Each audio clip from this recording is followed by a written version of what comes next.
So I don't talking know. about that, Diane, just a bit to be probably a little bit more specific, maybe it may help the audience. What is the kind of daily discipline in terms of social media that somebody like yourself has? Yeah, sure. Let me go over those. Every single day I meet at least 10 people in the industry. Okay, I'm not trying to prospect them. I'm not trying to sign them up for anything. I want to meet 10 people because what I'm doing is I'm building a massive warm market, because we know that network marketing is a warm market business. So what if you could build a warm market where everybody wants to make money and everybody wants to work from home? It would be kind of cool, right? So that's what I do every day is I meet at least 10 people on different social media platforms. Doesn't matter whether it's Facebook or Instagram or Twitter or wherever you like to be. There's all kinds of techniques to do that, but I'm meeting at least 10 people a day, which is kind of similar to what we learned about. We're prospecting 10 people a day. In my case, I'm not necessarily prospecting them, because online, if you're a little too pushy, that's kind of a faux pas. It's not, people don't like that. But I'm meeting 10 people a day.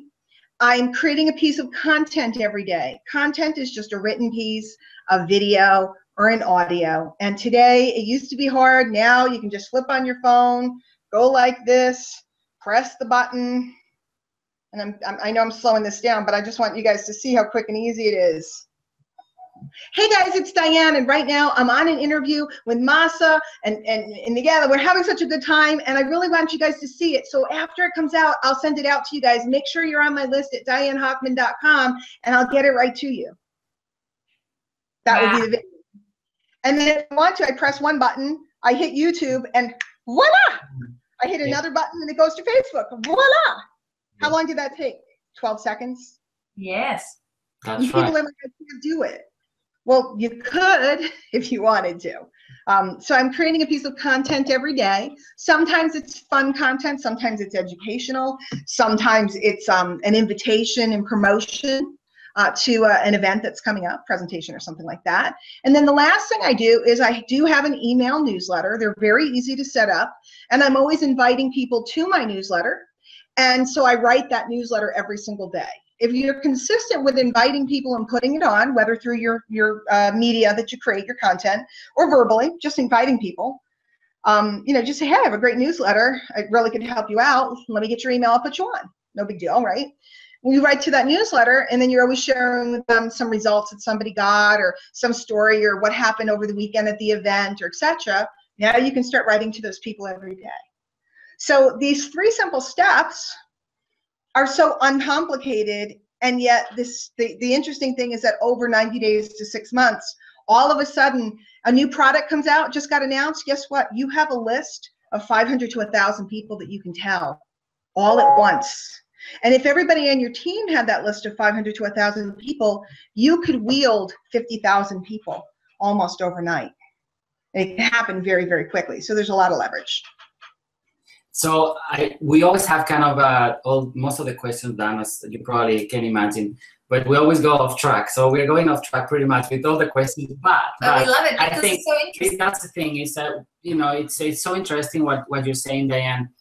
Now, in regards to the newsletter, the first thing that everybody would be thinking is, oh, but I'm not Diane Hochman. What am I going to talk about? Am I worthy of really sending a newsletter, or is it going to be just annoying?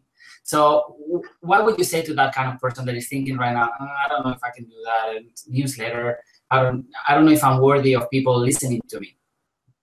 Well, truthfully, when somebody says, well, I don't know if I can, I go, great, what can you do? You know, and then we get them to work doing what they can do, what they believe they can do. I'm not much of a convincer, I have to tell you the truth. If I'm showing someone the path to, you know, a lot of success and a path to being able to communicate with massive numbers of people, if they don't feel they're ready, that's okay. Let's go back to some of the basics. But if you do feel you're ready, then let's talk about what we could write about. And I actually have a list. I can give it to you guys if you'd like. I think it's too long for me to go over here, but I'm happy to provide it to you if you'd like, of the 10 different types of letters that we should use for our newsletter.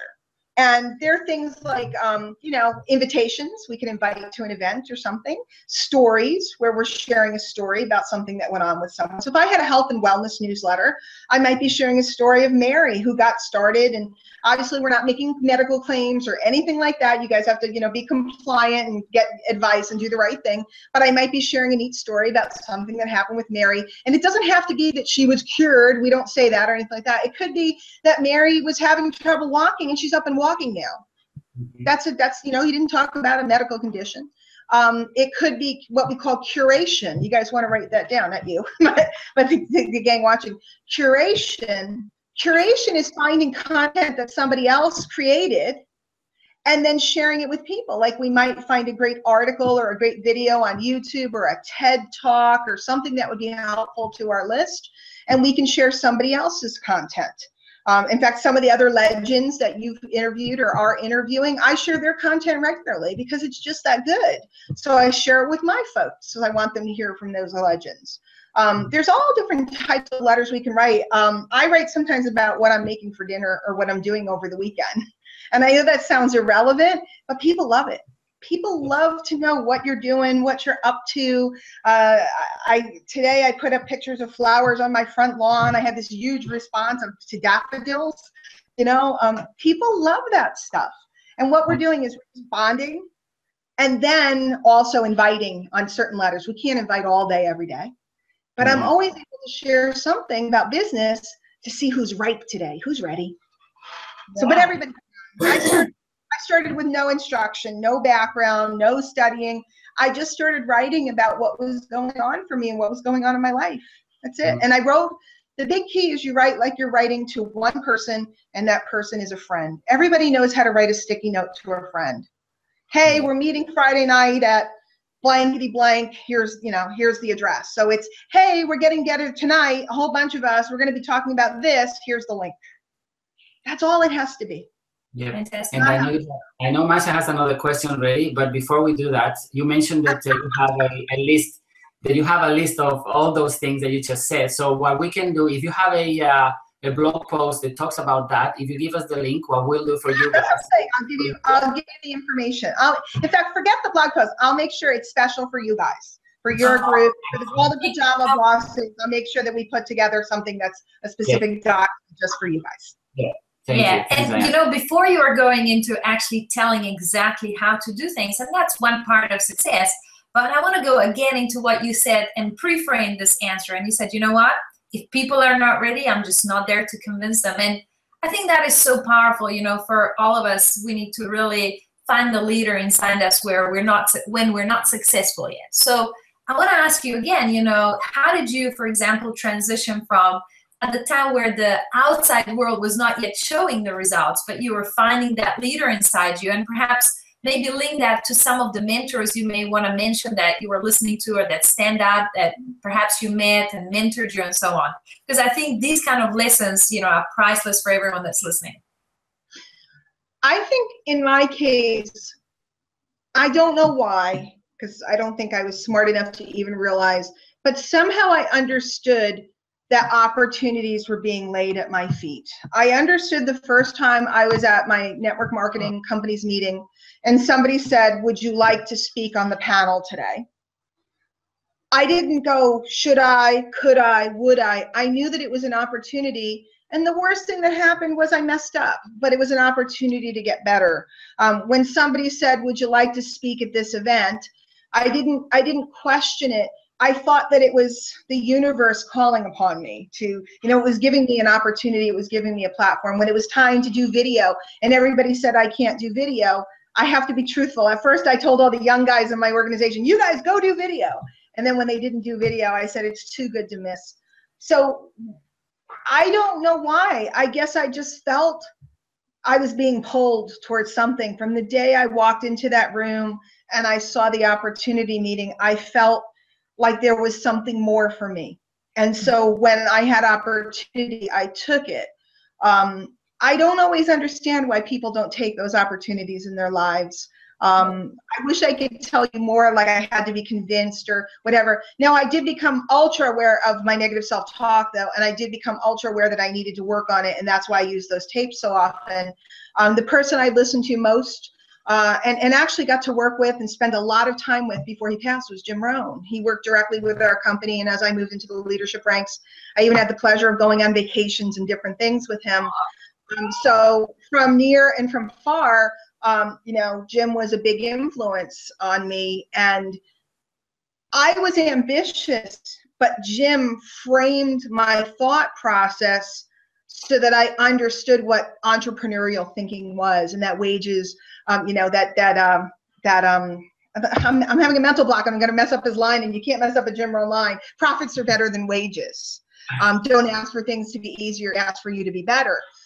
You know, he reframed it that we start here, you know, on the scale of income, and we have the opportunity to move up, and we have to become more valuable. That it wasn't the marketplace that was going to say, here, we'd like to give you more money because you're cute. It was that I had to increase my skill and provide more value to the marketplace, and that's what I would get paid for. So the mindset of people who work in this industry that do really well is always, what can I do to provide more value? It was never, what can I do to get more money? And when we learn to shift our thinking and move from getting to giving, what happens is we create a boomerang effect back towards us.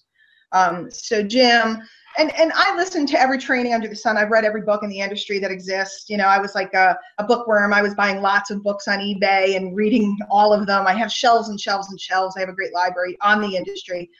So feed your mind, but you really have to change. If you've been an employee, if your parents have been employees, if your grandparents have been employees, which is honorable, nothing wrong with that. We were groomed and brought up in a thought process, and we have to assume a new thought process. And the only way we can do it is plugging in heavily to people that are teaching you a new gogoverning philosophy. Yeah.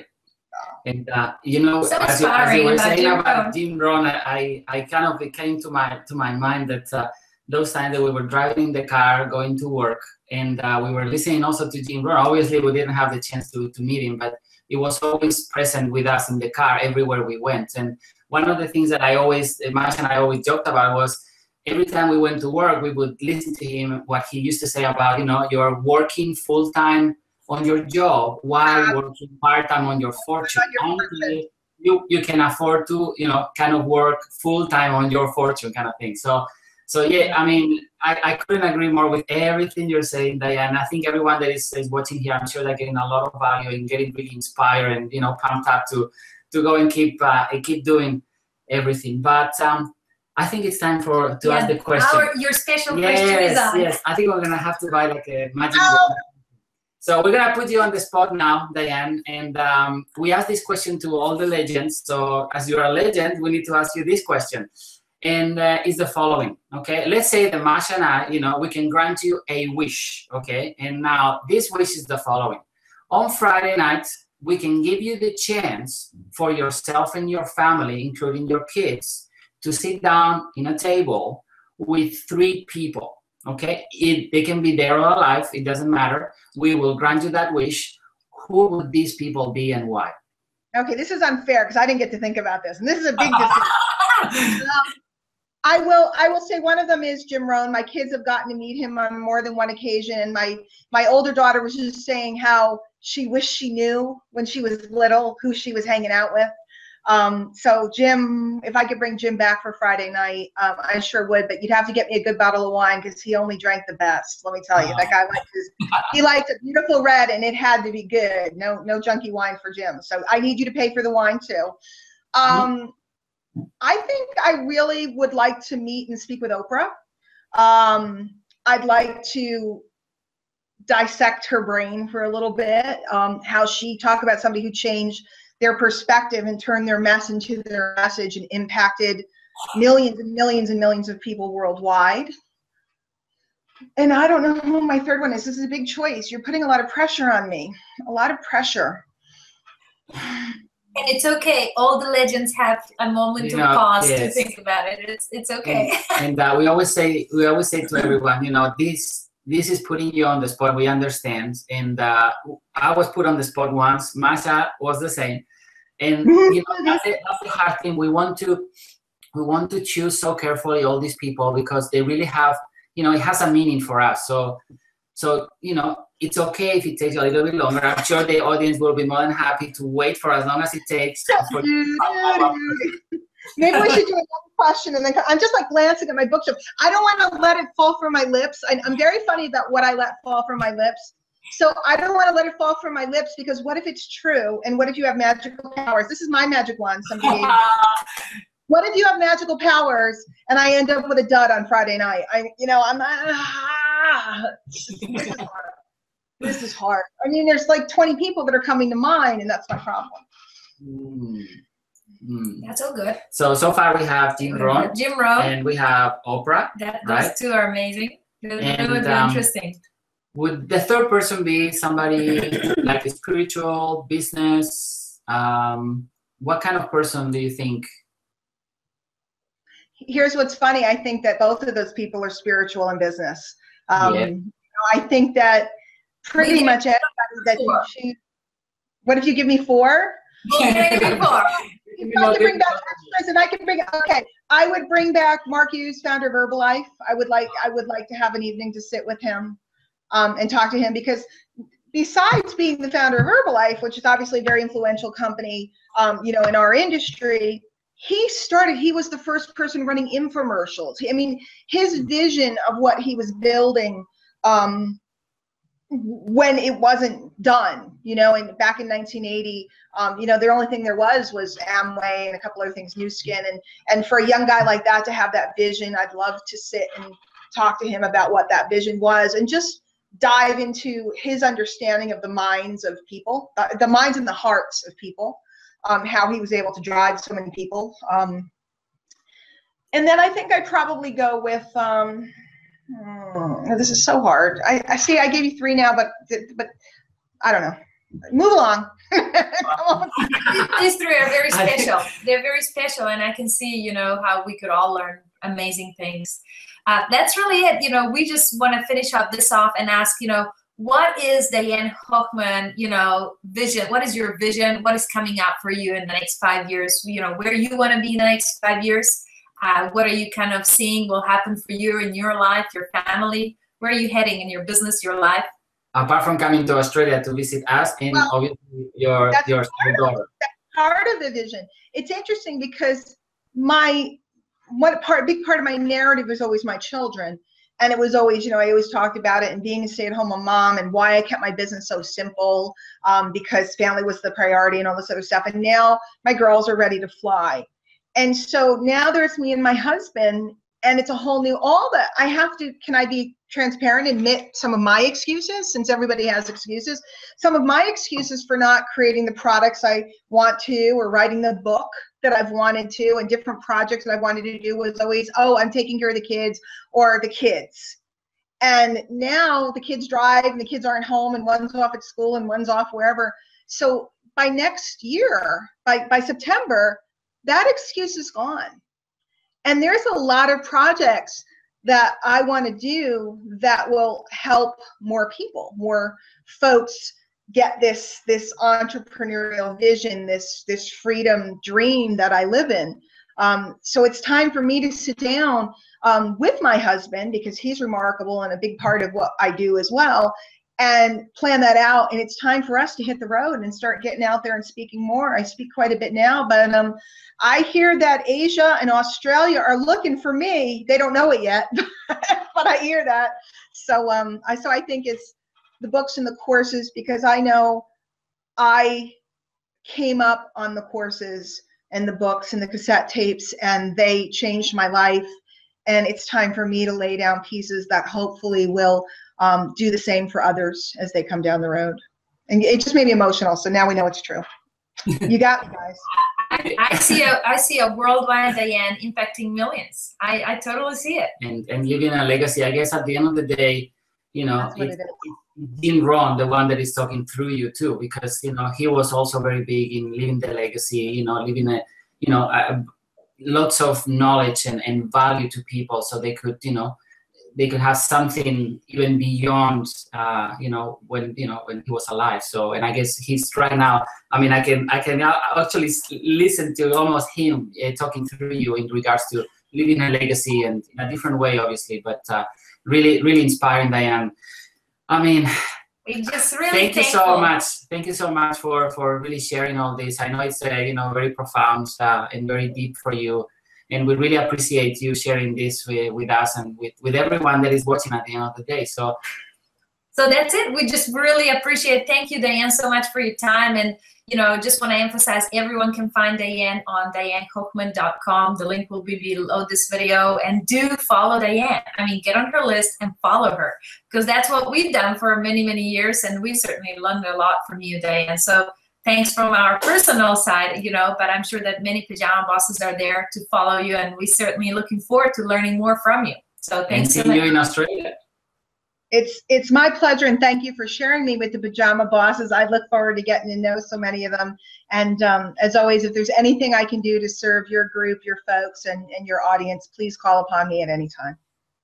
Thank you so much. Wishing you the best of everything in what you're doing, Diane. And I know we'll hear from you very soon. Thank you, guys.